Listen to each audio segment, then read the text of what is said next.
नमस्कार दोस्तों, मेरा नाम है आशीष राठौर। आज भारतीय रोलिंग स्टॉक सेक्टर की तरफ से एक बहुत ही बड़ी इन्फॉर्मेशन आप लोगों के लिए लेकर के आ गया हूं।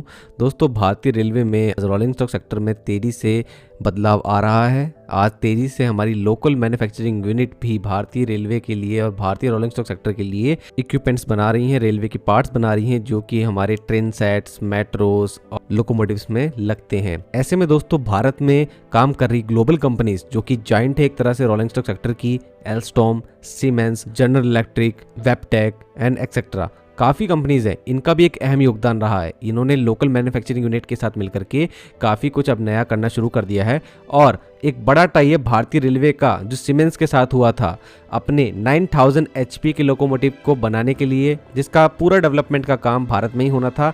इसके लिए दाहोद जो कि गुजरात में स्थित है, यहाँ पर भारतीय रेलवे की जो वर्कशॉप है उसको पूरी तरीके से मॉडर्नाइज करके एक मैन्युफैक्चरिंग यूनिट में बदला गया और यहाँ पर बनने थे हमारे देश के 9000 HP के D9 लोकोमोटिव।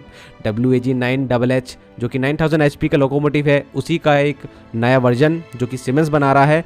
और ये D9 लोकोमोटिव पहली बार बनकर के हमारे सामने आए इसी साल। और मई 2025 में प्रधानमंत्री नरेंद्र मोदी जी ने गुजरात जाकर के पहले D9 लोकोमोटिव को हरी झंडी दिखा दी थी। दोस्तों, ऐसे 1200 इलेक्ट्रिक 9000 HP के लोकोमोटिव सीमेंस भारतीय रेलवे के लिए बनाने वाला है और इन लोकोमोटिव्स का प्रोडक्शन अब फुल पेस में शुरू हो चुका है।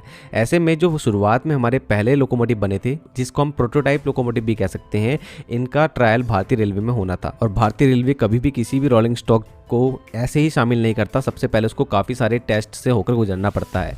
इन सभी टेस्ट की जिम्मेदारी RDSO के पास होती है। RDSO इसके टेस्ट रन ले रहा था, ये जानकारी भी मैंने आपको दी थी। और सबसे पहले मैंने आप लोगों को बताया था कि इसके ट्रायल रन भी शुरू हो चुके हैं और अब उनका रिजल्ट आ चुका है। एक बहुत ही इंप्रेसिव रिजल्ट रहा है। इस लोकोमोटिव ने वो कर दिखाया है जो भारतीय रेलवे में अभी तक किसी लोकोमोटिव ने नहीं किया था। तो दोस्तों, इस लोकोमोटिव का जो भी रिजल्ट आया वो कुछ इस प्रकार है। अभी इसके हाल ही में जो ट्रायल हुए हैं वो अभी इसके हाल ही में सक्सेसफुल जो ट्रायल कंप्लीट हुए हैं वो डायनेमिक बिहेवियर असेसमेंट ट्रायल थे, जो कि नागपुर इटारसी जो कि सेंट्रल रेलवे का सेक्शन है यहाँ पर हुए थे। ये पूरी तरीके से कामयाब रहे। और इससे पहले जो फर्स्ट स्टेज के असेसमेंट ट्रायल लिए जाने थे वो जोधपुर डिवीजन में लिए गए थे NWR के, और ये भी कामयाब रहे थे। दोस्तों, इस तरीके की ट्रायल में हमारे दूसरे लोकोमोटिव जो हैं वो भी कामयाब रहे हैं और उनसे गुजरे भी हैं। लेकिन इस बार इस लोकोमोटिव ने कुछ ऐसा कर दिखाया है जो कि पहली बार है भारतीय रेलवे में। तो भारतीय रोलिंग स्टॉक सेक्टर में ये पहला लोकोमोटिव बन गया है जो कि यूरोपियन स्टैंडर्ड पर खरा उतरता है। और इसने अभी एक बड़ा सर्टिफिकेशन जो है वो प्राप्त किया है, जो कि है EN 14363। ये जो सर्टिफिकेशन है ये एक यूरोपियन स्टैंडर्ड है, यूरोपियन मानक है, सेफ्टी और परफॉर्मेंस से रिलेटेड। और इस मानक पर खड़ा उतरना इस लोकोमोटिव के लिए एक बहुत बड़ी कामयाबी है। और इससे एक पता लगता है कि ये लोकोमोटिव इंटरनेशनली भी पूरी तरीके से स्वीकार्य होगा। मतलब ये इंटरनेशनली भी लॉन्च किया जा सकता है कहीं पे भी। और क्योंकि प्रधानमंत्री नरेंद्र मोदी जी और अश्विनी वैष्णव जी पहले ही कह चुके हैं कि दाहोद की ये फैक्ट्री जो है, यहाँ से जो लोकोमोटिव बनेंगे वो केवल भारतीय रेलवे के लिए ही नहीं बनेंगे, ये देश दुनिया के लिए भी बनेंगे। और सीमेंस ने इसकी तैयारी कर ली थी।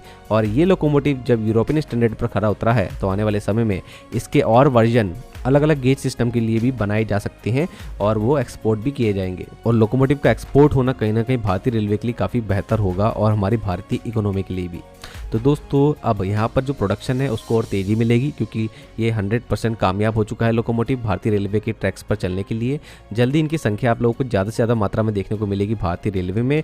और 1200 इलेक्ट्रिक लोकोमोटिव बनाने हैं, ये अगले 11 साल तक बनाने हैं। उसके बाद 35 ईयर का मेंटेनेंस का जिम्मा भी सीमेंस के हाथ में रहेगा, जिसके लिए देश में 4 मेंटेनेंस शेड भी बनाई जा रही हैं। तो दोस्तों, आप लोगों को कैसा लगा ये D9 लोकोमोटिव? इसके बारे में कोई भी इन्फॉर्मेशन मुझे आगे मिलेगी, आप लोगों को सबसे पहले जानकारी देने की कोशिश करूंगा।